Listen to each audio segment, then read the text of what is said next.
మేడారం జాతరకు భక్త జనం పోటెత్తింది. లక్షలాది మంది భక్తులతో మేడారం పరిసరాలు కిక్కిరిసిపోయాయి. తెలంగాణలో దారులన్నీ మేడారం వైపే. నేటి నుంచి 4 రోజుల పాటు ఈ మహా జాతర జరగనుంది. భక్తులకు ఎలాంటి ఇబ్బందులు తలెత్తకుండా అన్ని ఏర్పాట్లు చేశారు అధికారులు. ఈ రోజు సాయంత్రం గద్దెలపై సమ్మక్క సారాలమ్మను ప్రతిష్ఠించనున్నారు. మేడారం వద్ద తాజా పరిస్థితి మా ప్రతినిధి శ్రీధర్ అందిస్తారు.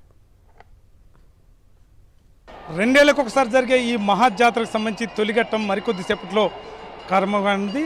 అయితే సారలమ్మను కన్నెపల్లి నుంచి తీసుకొస్తున్నారు. అక్కడ పూర్తి స్థాయిలో పూజారులు ఏర్పాటు చేస్తున్నారు. అక్కడ పూర్తిగా పూజలు చేసిన తర్వాత సారలమ్మను మరికొద్దిసేపట్లో ఈ గద్దెల మీద తీసుకొస్తారు. ఇప్పటికే లక్షలాది మంది భక్తులు దర్శనం చేసుకుంటున్న పరిస్థితి. ఇప్పటికే గతంలో ఎప్పుడు లేని విధంగా సమ్మక్క సారలమ్మ కేవలం వారం 10 రోజుల పాటు ఒక జాతరలాగా ఉండేది. కానీ ఈసారి మాత్రం నెల రోజుల కింద దాదాపు 2-3 లక్షల నుంచి దాదాపు 10 లక్షల వరకు కూడా రోజు వచ్చే పరిస్థితి ఏర్పడింది. ఇప్పుడు ముఖ్యంగా ప్రధాన ఘట్ట సమయం ఈ 4 రోజులు మాత్రమే. ఈరోజు సారలమ్మ మరికొద్దిసేపట్లో ఇక్కడికి రానుంది. సారలమ్మ రేపు సమ్మక్క వస్తుంది. అదేవిధంగా ఎల్లుండి కూడా వాళ్ళు శుక్రవారం కూడా ఇద్దరు అమ్మవారు గద్దెల్లో ఉంటారు. తర్వాత శనివారం వనప్రవేశం చేస్తారు.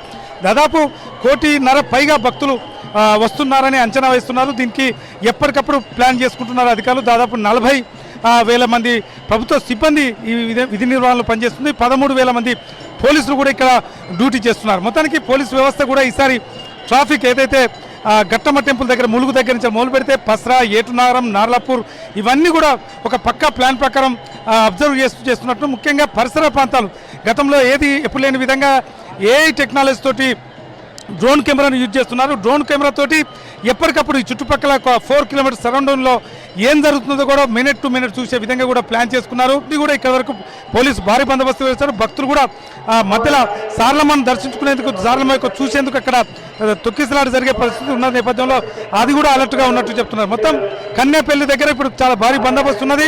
మరికొద్ది సేపట్లో అక్కడ పూర్తి స్థాయిలో అక్కడ పూజారులు పూజలు చేస్తున్నారు. తర్వాత కన్నెపల్లి నుంచి బయలుదేరుతారు. బయలుదేరిన తర్వాత ఇక్కడికి గద్దె మీదకి వస్తారు. దాదాపు ఇదంతా కూడా ఒక్కొక్క సందర్భాన్ని బట్టి అవుతుంది. 8 గంటల నుంచి 10 గంటల వరకు కూడా పట్టే అవకాశం ఉంటుంది. కాబట్టి 10 గంటల వరకు వస్తారా, 9 గంటల వరకు వస్తారా, భక్తులు ఎప్పటికప్పుడు అలర్ట్ చూస్తున్నారు.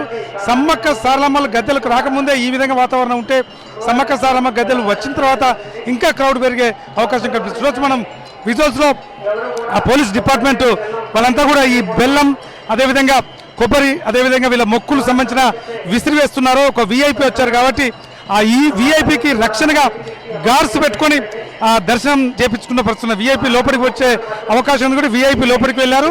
ఎటువంటి వాళ్ళకి గాయాలు కాకుండా పోలీస్ డిపార్ట్మెంట్ పట్టుకున్న పరిస్థితున్నారు. ఇప్పుడే ఇంకా సారలమ్మ రాకముందే ఈ విధంగా పరిస్థితుందంటే సమ్మక్క సారలమ్మ వచ్చిన తర్వాత చాలా క్రౌడ్ ఇంకా ఎక్కువ పెరిగే అవకాశం ఉంది. భక్తులు రోజు అమ్మవార్లు కొలిస్తే ఏదైతే కోరికలు కోరుకుంటే అది తీరుస్తారని నమ్మకంతో భక్తుల్లో రోజుకు ఆ భక్తి భావం పెరిగిపోతున్నది. అయినప్పటికీ ఎప్పటికప్పుడు కూడా భక్తులు వచ్చిపోయినప్పుడు కూడా మళ్ళీ జాతర సమయంలో కూడా ఇంత హెవీ క్రౌడ్ మనకు కనిపిస్తున్నది. దీనికి సంబంధించిన ఎటువంటి ఇబ్బంది లేకుండా శానిటేషన్ కానీ ట్రాఫిక్ కానీ అదేవిధంగా బస్సులు ఆర్టీసీ బస్సుల విషయంలో కానీ జంపన్న వాగు విషయంలో కానీ ఎక్కడ కూడా ఎటువంటి ఇబ్బంది లేకుండా ఏర్పాటు చేసి చెప్పచ్చు. ఏది ఏమైనప్పటికీ కూడా ప్రధాన ఘట్టం మరికొద్ది సేపట్లో సారలమ్మ గద్దెకు చేరుకున్న నేపథ్యంలో ఎక్కడికెక్కడ కూడా అలర్ట్ కనిపిస్తున్నది. రామరాజుతో శ్రీధర్ రెడ్డి, సాక్షి న్యూస్, మేడారం.